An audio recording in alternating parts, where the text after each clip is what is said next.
قصيدة بانتظار غودو للشاعر العربي الكبير نزار قباني. ننتظر القطار، ننتظر المسافر الخفي كالأقدار، يخرج من عباءة السنين، يخرج من بدر من اليرموك من حطين، يخرج من سيف صلاح الدين من سنة 20، ونحن مرصوصون في محطة التاريخ كالسردين. يا سيداتي سادتي، هل تعرفون ما هي حرية السردين؟ حين يكون المرء مضطرا لأن يقول رغم أنفه آمين، حين يكون الجرح مضطرا لأن يقبل السكين. يا سيداتي سادتي، من سنة 20 ونحن كالدجاج في أقفاصنا ننظر في بلاهة إلى خطوط سكة الحديد. أفقية حياتنا مثل خطوط سكة الحديد، ضيقة أيامنا مثل خطوط سكة الحديد. ساعاتنا واقفة، لله يأتينا ولا موزع البريد.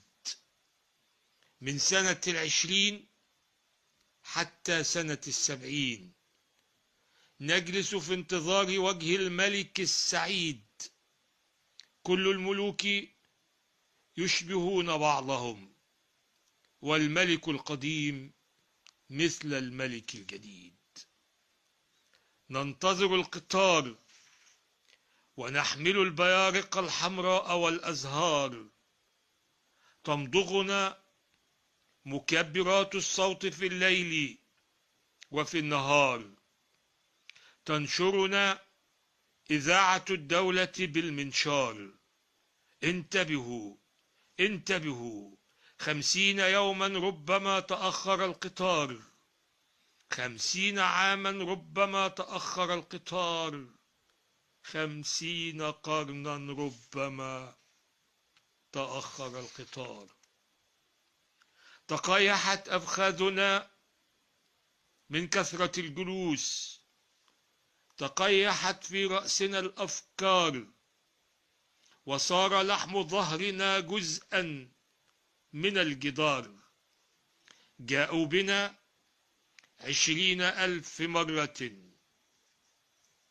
تحت عويل الريح والأمطار، واستأجروا الباصات كي تنقلنا، ووزعوا الأدوار، وعلمونا كالقرود الرقص والعزف على المزمار، ودربونا ككلاب الصيد كيف ننحني للقادم المسكون بالدهشة والأسرار.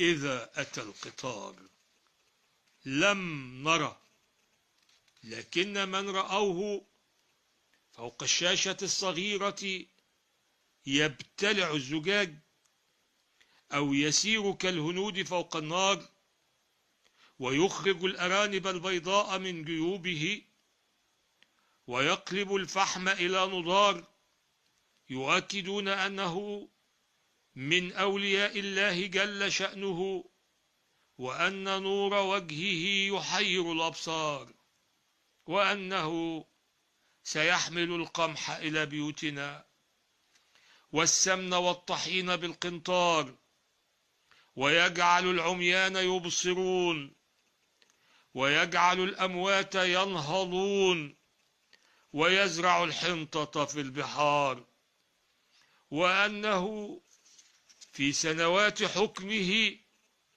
يدخلنا لجنة من تحتها تنسكب الأنهار. ولم نقبل يده، لكن من تبركوا يوما به قالوا بأن صوته يحرك الأحجار، وأنه هو العزيز الواحد القهار. ننتظر القطار مكسورة منذ أتينا ساعة الزمان، والوقت لا يمر، والثواني ما لها سيقان، تعلكنا تنهشنا مكبرات الصوت بالأسنان. انتبهوا انتبهوا، لا أحد يقدر أن يغادر المكان ليشتري جريدة أو كعكة أو قطعة صغرى من اللبان لربه.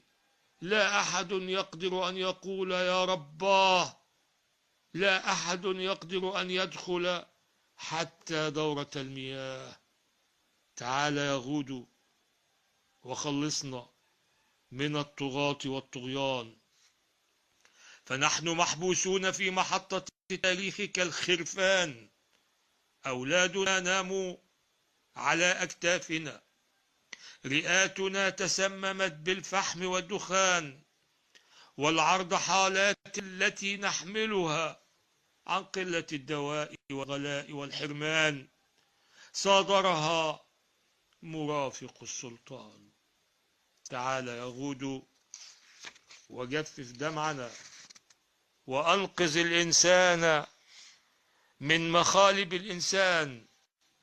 تعال يا غود، فقد تخشبت أقدامنا انتظار، وصار جلد وجهنا كقطعة الآثار. تبخرت أنهارنا وهاجرت جبالنا وجفت البحار، وأصبحت أعمارنا ليس لها أعمار. تعال يا غود، فإن أرضنا ترفض أن تزورها الأمطار، ترفض أن تكبر في ترابنا الأشجار. تعال، فالنساء لا يحبلن والحليب لا يضر في الأبقار. إن لم تجئ من أجلنا نحن فمن أجل الملايين من الصغار، من أجل شعب طيب ما زال في أحلامه يقرقش الأحجار، يقرقش المعلقات العشرة والجرائد القديمة ونشرة الأخبار.